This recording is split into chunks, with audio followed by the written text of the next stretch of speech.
This is the Isinwheel S9 Pro. It is a super portable, super budget-friendly, super lightweight, 350 watt, 7.5 amp hour battery e-scooter. But is this the scooter for you? Watch the video to find out. All right, so one thing I actually hate about scooters is I have a hard time getting the handlebar shot into view with an action camera with my chest mount. So when I take off, you're probably not going to see the handlebars, but I will lean down as much as I can to show you what's going on as much as possible. But that aside, if you hit the throttle on this scooter, it's not going to take off. Basically, you've got to stand on it and give it a little kick, and then it'll go. But anyway, I've rambled enough. Here we go. So yeah, we are up to about 9 miles per hour, and you just heard the beep, and that was the cruise control kicking in. We are in eco mode right now, and yeah, cruising along at 9 miles per hour, and I'm trying to get the handlebars in the shot here so you can see what's going on. But if I let off the throttle, it's going to basically keep going on its own. In eco at 9 miles per hour, that's the automatic cruise control. If you hold the throttle for 3 seconds or more, it will go into cruise mode. The way you cancel that is either hit your brake or hit the throttle again, and I just tap the throttle and now we're slowing down to a stop and using the front brake. Brakes are pretty good. I mean, especially as small and as light as it is, that single brake is plenty good enough. And I'm going to do a test now on the electric brake here and see how that works out.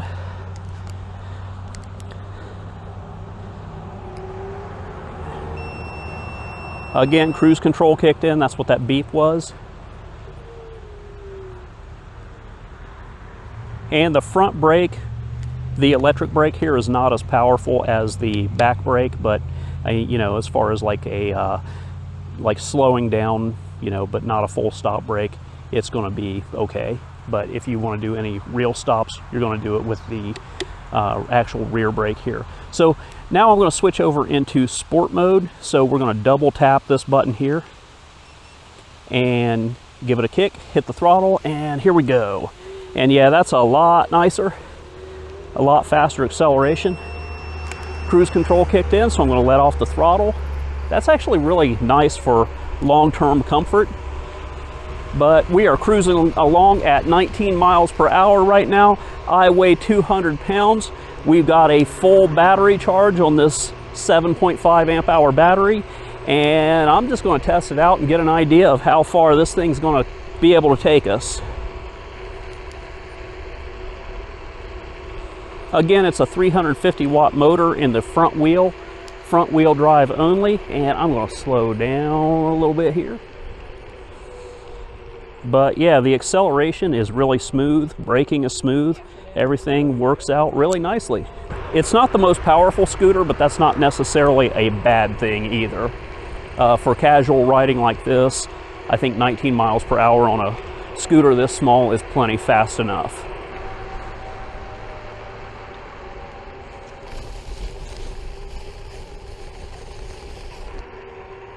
Goes in the grass nicely, handles all right there.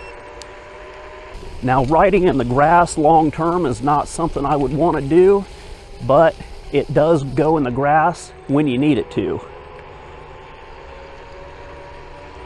This is definitely not an off-road scooter, and when you go in the grass, you can tell.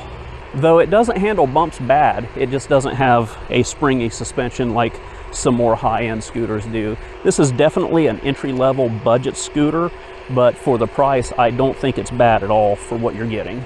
Braking is smooth, and the handlebars are going to be out of the shot now because it's killing my back to hunch over like that as I ride. So if I need to show you anything with the handlebars, I'll show them, but other than that, I'm not seeing them in my preview screen, so you're just going to have to kind of take my word on anything that we see from here on out. Okay, so this is a very bumpy section here. We're going to see how it does. I always slow down for this section with my road bike and stand up. Oh, it handled it, but it's not something I'd want to hit at full speed on this little thing. Cruise control just kicked in again, and I gotta say, I really like the cruise control. I'm not a fan of the beep, but I understand why it's there, and you do kind of get used to it and just kind of like tone it out. when you have heard it a few times. But as far as like rider comfort, once you turn that cruise control in, your hands are freed up and you're not really like cramped up or anything like that. So you can reposition your hands really well, and it's really nice to be able to have that level of comfort. So board size is okay. I mean, there's not a whole lot of room down there. I wear a size 10 shoe, and I've got to ride with my feet turned sideways, which I kind of expect that with a scooter anyway. I could ride with like one straight out and another one like on the back fender, and that's comfortable enough too. But to have both feet flat on the board, I've got to stand sideways. But it's definitely a nice, comfortable ride, as small as it is. One thing that I really like about this scooter a lot is the portability factor, and this thing folds up and you're able to take it along with you very easily. I've got a couple of folding e-bikes, and don't get me wrong, I like them, but as far as like portability goes, this is a lot more convenient than a folding e-bike. It's just a matter of, you know, how much convenience do you need versus how much range and speed do you need. And if you need, you know, convenience and something that is lightweight, this is going to be really awesome for that. We're going to do a walk around now and see what we get with the scooter. This is going to be a quick walk around because there's not much to this scooter. It's very simple, and sometimes that's not necessarily a bad thing. As you can see up here, we've got a motor in the front wheel, and we do not have a motor in the back wheel, making this a front wheel drive scooter. We don't have a brake in the front wheel, not a physical brake, but we do have an electrical brake here. This is our brake lever for the back brake, and as you can see, when I hit the brake lever, the brake light also comes on.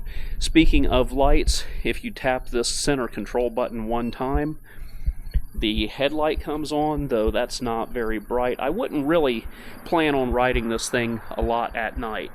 Also, speaking of lights, we get turn signals, and I don't know that I would trust those in traffic too much. They're not really that easy to see, and I don't see them going off over here either. And they do time out. It just timed out after about 10 seconds, so that's kind of nice. Also up top here we get a little bell. We got thumb throttle, and I do prefer a thumb throttle on a scooter. The last scooter that I tested out had a trigger throttle, and that was very uncomfortable to ride for a really long period of time. This is our locking mechanism when we fold it, and I'll show you how we do that here in just a second. And our controls up here is just single button, and I don't know how well you're going to be able to see this because it's kind of dim, but basically, we've got one button up here, and this controls everything. We're in sport mode now. If I double tap this, it switches over to eco mode. If I double tap it again, it switches back to sport mode, and a single tap turns the headlight on and off. When you ride this and maintain a speed for like 3 seconds or more, it'll activate an automatic cruise control, and you'll hear a beep go off. That beep, the first time I heard it, I thought there was something wrong with the scooter. That's just by design. It beeps for like a couple seconds when it goes into, it just beeps for a couple seconds when it goes into the cruise control mode. Also, this was like the easiest thing in the world to put together. It came in the box folded. The handlebars were not attached. You just have to slide them down this tube and then put in these 4 screws here, and that holds everything together. As far as folding the scooter up, there's a release lever here that locks it into place, and when you do fold it back up, you just put it in place here and give that a push. But to unlock it and fold it, you pull up on this lock mechanism here, pull out, and then fold it down. And then right here we've got a latch that goes into the rear fender and locks it into place so that you can now pick it up by this handle and carry it. And I would say the whole scooter weighs maybe 20 pounds. I don't know the exact weight. I'll put that on the screen right now. We've got a charging port down here, and it takes about 4 hours to charge the battery. And it says here that the battery is a 36 volt 7.5 amp hour battery. And I probably should have mentioned this in the start, but the motor is a 350 watt motor. Some additional information here is manufacturer information, model number, and it says that our max load is 220 pounds. I weigh 200 pounds, so I'm going to be pretty close to the max weight for this scooter. Looking at the range on this, and I don't know what they claim that the top range is, and most scooter and e-bike companies claim a top range that is wildly inaccurate. I mean, they claim ranges that are done if you're like maybe 100 pounds and, you know, ride it in really low power assist mode. But we've come about 4 miles. We had a full charge when I started. I rode most of the trip at top speed in sport mode. And so we've come about 4.5 miles, and there's no odometer to really test that. I should have gotten out a phone GPS, but anyway, that's besides the point. So I know that we've come about 4 miles because this is a route that I use a lot when I test e-bikes. I've run most of this ride in its top speed at 19 miles per hour in sport mode, and we're down 1 bar out of 5, and that is we've got 4 left. So I would say that as far as what kind of range we can get with this, I still don't know. I'm going to have to test and find out. It's going to definitely be a different factor for different riders under different conditions. This scooter is not a hill climber, so if you go up any steep hills, you're going to have to start kicking and helping yourself to get up those hills.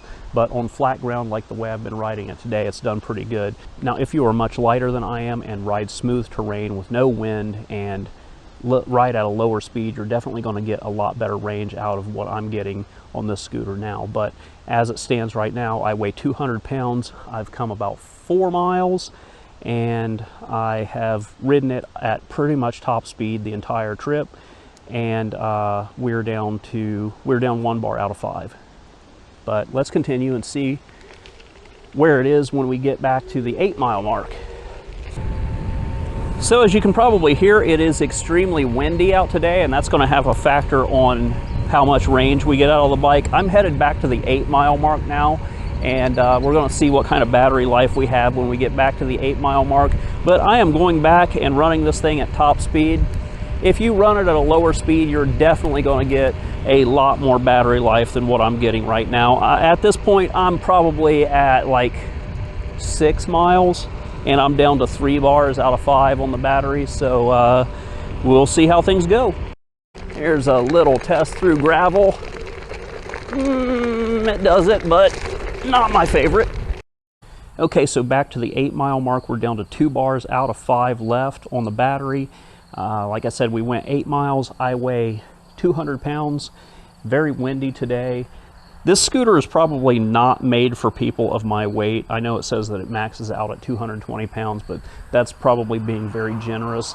If you were in the like 100 to 170 pound range, this is probably going to be a lot better scooter for you. This is definitely something that I would plan on riding at like under 15 miles per hour. I know it can do 19, but I wouldn't do it for a sustained amount of time like I did.